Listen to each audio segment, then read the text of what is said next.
For many locations around the world, today is Thanksgiving. It's a day to reflect on the things in your life that you are truly grateful for. And if you are celebrating Thanksgiving, I wish you an incredibly great day. But whether you celebrate Thanksgiving or not, one day of gratitude a year is just not going to cut it for a fulfilled and successful life. So I want to help you with that. In this video, I'm going to share with you what the benefits of showing gratitude on a regular basis are, and my 5 top tips on how to start a gratitude journal. But on second thoughts, I do want to give you even more value. So make sure that you watch this video all the way through to the end, because I do have a bonus tip for you. If it's your first time here, I'm Melanie Weber, and my channel is all dedicated to how you can create a personal life and a professional life that you absolutely love. Because I truly believe you do not have to sacrifice success in your professional life for success in your personal life. So if you want to find out how to do that, then check out my #1 recommendation below in the description to find out how you can start your own online business. So how exactly does showing gratitude regularly lead to or support a life that is fulfilling and a life that is successful? Well, the benefits of gratitude are many, but just to share a few of them with you, showing gratitude heightens your awareness as to the good stuff that is occurring in your life. So in that, it sharpens your focus on the good things that happen, and if good things are happening, then of course you are wanting to replicate them. You are wanting to have more of it. So if you are grateful for the good people in your life, if you're grateful for having work that actually means something to you, then of course you are wanting to have more of that going forward. So you're going to do things that support having those good people in your life and doing those things that mean something to you. Conversely, it also brings into focus the things that have the opposite effect, the things that draw negativity into your life. So perhaps it's people who bring negativity to, after being with them, you just feel completely drained and that they don't really add any value to your life. Or it could be doing something that you really don't enjoy and you really don't feel a connection to. So in identifying what those things are, you can then work on minimizing your exposure to them or completely eliminating them from your life.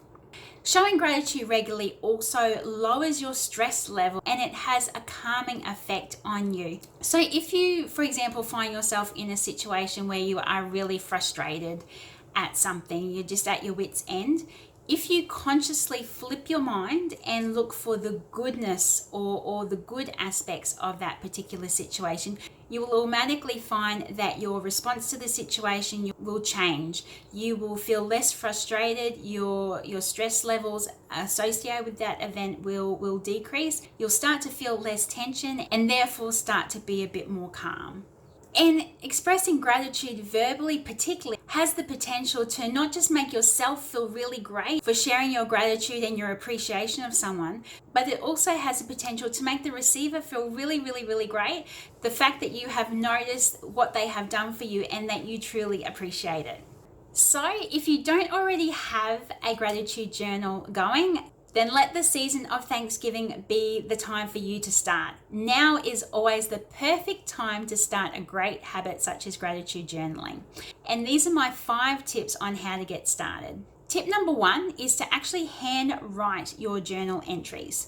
The reason I say that is by not entering them into your computer or on your mobile or any other electronic device, is that it gives you some screen free time. But also too, in having them written down rather than just thinking what you are grateful for, it gives you an opportunity to actually go back and read through entries that you've written in the past on days that you're not feeling so grateful, you're not feeling your best. So just to remind you as to what you have in your life to be grateful for. Tip number 2 is the first step in making journaling attractive to you and easy to you. So as I said in tip number 1, actually hand writing your journal entries, you're needing something to hand write them into. So purchase a journal or any book to write into that is attractive to you and a nice pen. So if you're anything like me, I like to record my entries into something that is attractive to me. So having a nice book and a nice pen encourages me to do that. Tip number 3 is once you have bought your book or your journal book and your lovely pen, is to have them in plain view, such as on your desk, or if you're planning to do your journaling overnight time before you go to bed, then have it on your bedside table. So avoid putting it on a bookshelf or into a drawer somewhere where you're not going to be able to see it, and it's not going to be a constant reminder to keep up with your journaling. Tip number 4 is to schedule time as to when you're going to do your journaling. So decide on a time that is convenient for you, whether it be first thing in the morning or the middle of the day whilst you're having your lunch, or even the last thing that you do before you close your eyes of a nighttime. Decide on a time that is right for you.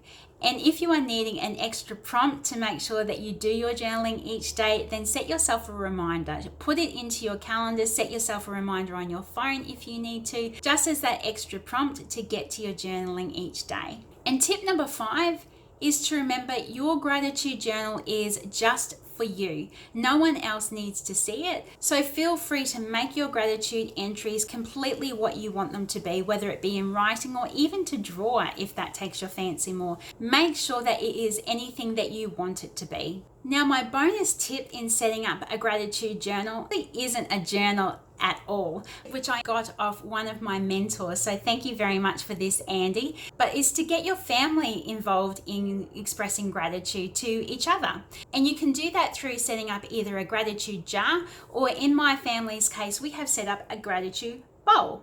So it is looking a little bit lean at this stage because we have only just started it.